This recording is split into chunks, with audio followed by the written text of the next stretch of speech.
5, 4, 3, 2, 1, 0.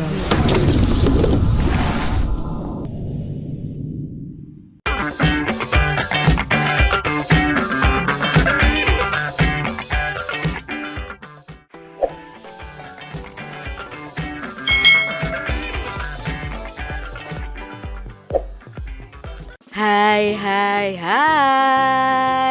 Selamat datang di channel YouTube Kak Citra. Apa kabar nih adik-adik semuanya? Kak Citra berharap kalian dalam keadaan yang baik, sehat, dan siap untuk belajar. Hari ini bersama-sama dengan Kak Citra, kalian akan belajar bersama untuk mata pelajaran tematik kelas 6. Kita belajar di tema 3, tokoh dan penemuannya, subtema 1, penemu yang mengubah dunia, pembelajaran yang keempat. Pada pembelajaran sebelumnya, kita sudah belajar tentang penemu permainan bola basket. Nah, hari ini kita akan belajar penemu apa ya? Kalian penasaran? Ayo kita belajar bersama-sama.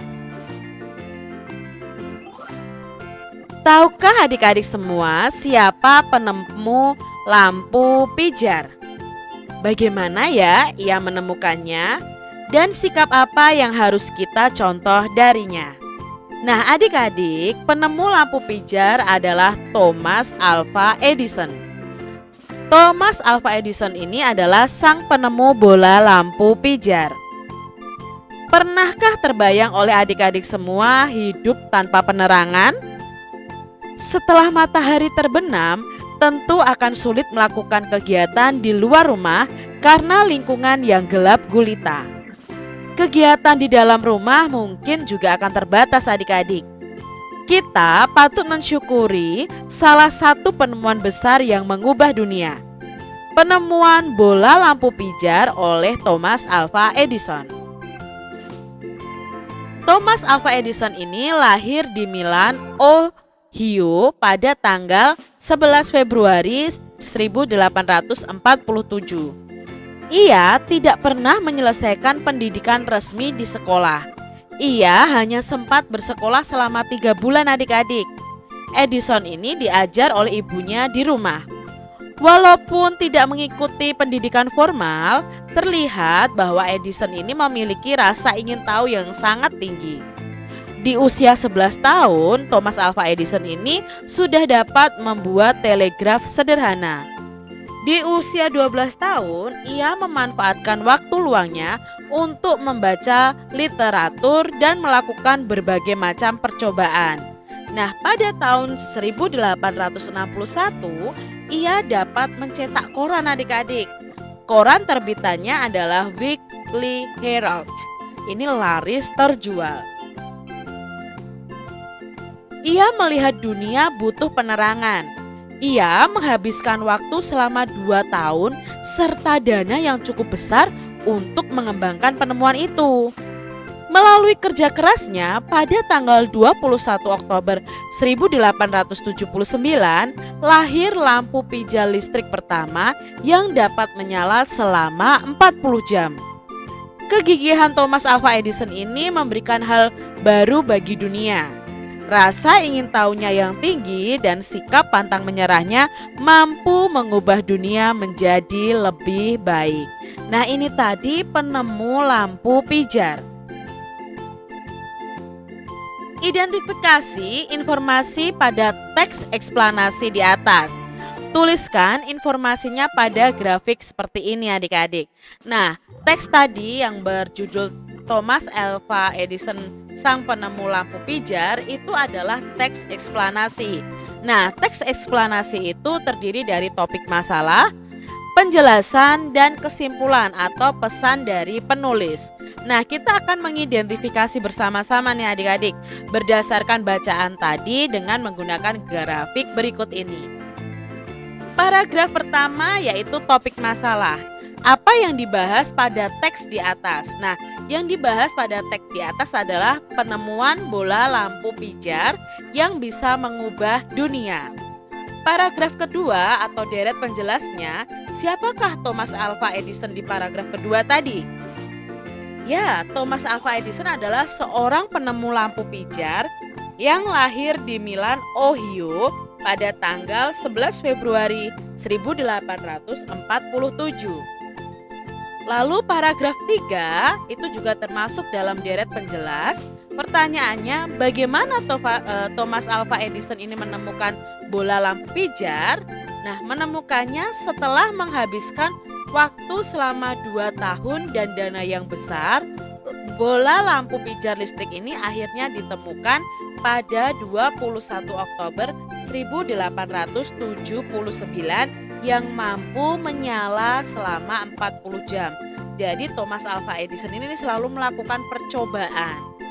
Paragraf yang keempat yang berisi kesimpulan atau pesan atau pendapat pribadi penulis. Apa yang dapat disimpulkan tentang sikap Thomas Alva Edison? Nah, sikapnya yang gigih, haus ilmu, serta pantang menyerah ini yang dimiliki Thomas Alva Edison telah mengubah dunia menjadi lebih baik lagi. Thomas Alva Edison tidak pernah menyerah adik-adik, walaupun sering mengalami kegagalan. Bagaimana nih dengan adik-adik semuanya? Apa yang adik-adik lakukan ketika kamu gagal melakukan sesuatu atau gagal mengerjakan tugas? Apakah kalian langsung menyerah begitu saja?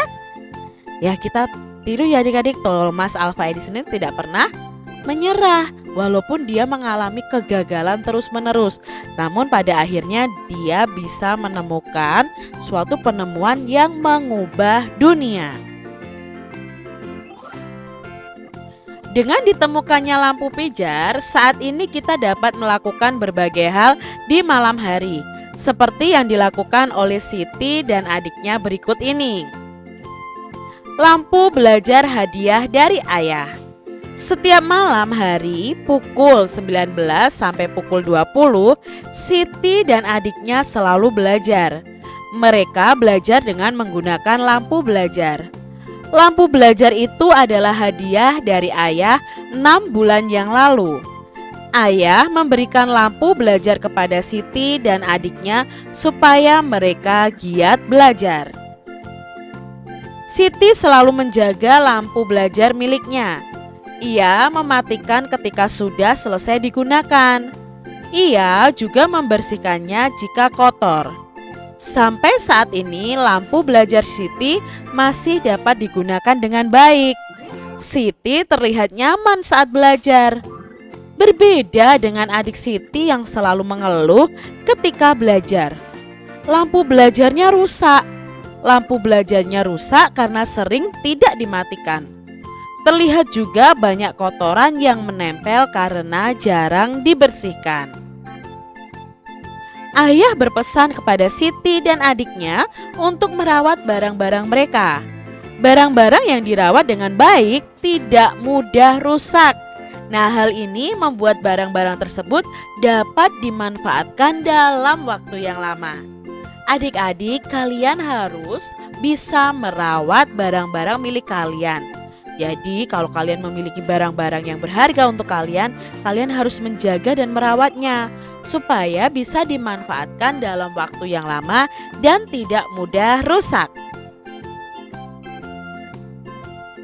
Apakah hak yang didapatkan oleh Siti berdasarkan bacaan tadi?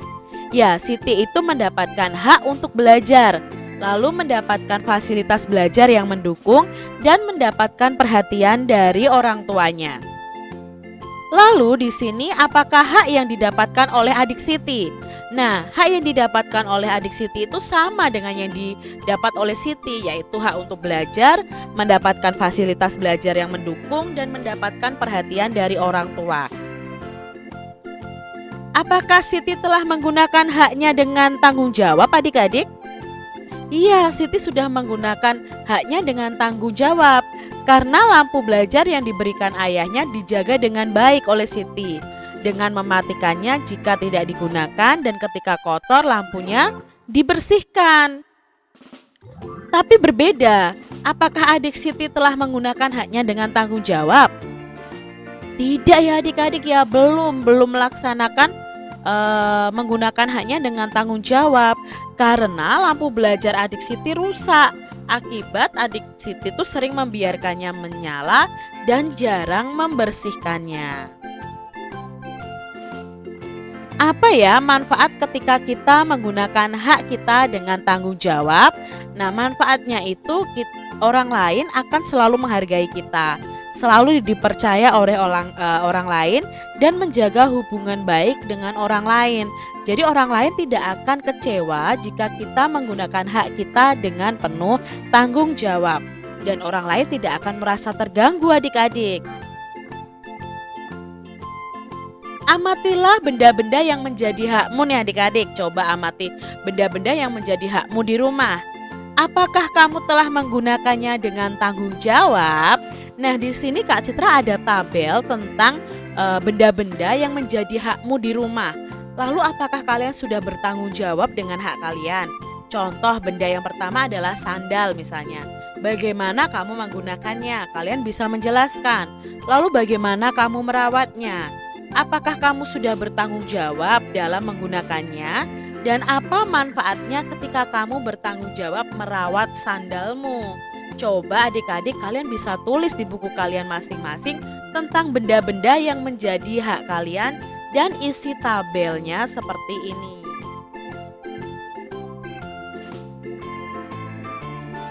Orang tua kita telah memberikan hak kepada kita untuk menggunakan barang-barang seperti sepatu, sepeda, dan lain-lain. Kita harus bertanggung jawab ya adik-adik ketika menggunakan barang-barang tersebut. Menggunakan dengan hati-hati, menyimpan ketika sudah selesai digunakan, dan merawatnya adalah contoh bentuk tanggung jawab. Ketika kita bertanggung jawab terhadap barang-barang kita, maka barang-barang tersebut dapat kita manfaatkan dalam waktu yang cukup lama. Itu tadi pesan dari Kak Citra ya adik-adik ya. Nah, demikian tadi pembelajaran kita di tema 3, subtema 1 pembelajaran yang keempat. Semoga video pembelajaran ini bermanfaat untuk adik-adik semuanya. Sampai jumpa lagi di video pembelajaran Kak Citra selanjutnya. Tuhan memberkati. Jangan lupa tekan tombol subscribe, lalu tekan loncengnya, tekan juga tombol like, lalu share ke media sosial kalian. Jangan lupa untuk ikuti media sosial Kak Citra. Terima kasih.